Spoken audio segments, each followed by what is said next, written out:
ఇప్పుడు మన తెలంగాణ మొత్తం ఒకటే చర్చ బీసీల కోసం.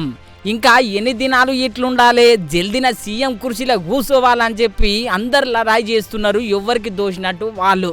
ఇదే ముచ్చట మీద బీసీ పోరాట యోధుడు ఆరు కృష్ణయ్య సారు కొట్లాడబట్టే, తీనుమారు మల్లన్న కొట్లాడబట్టే, ఎమ్మెల్సీ కవిత కొట్లాడబట్టే, బీజేపీ పార్టీ కొట్లాడబట్టే, కాంగ్రెస్ పార్టీ కూడా మద్దతు ఇవ్వబట్టే బీసీల కోసం.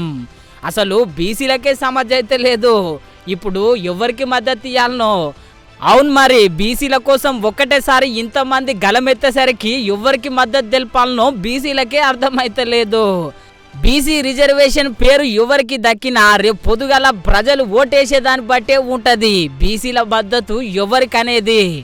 మరి బీసీల మద్దతు తెలవాలంటే ఓట్ల పండుగ వచ్చిన దాకా ఆగాల్సిందే నువ్వు.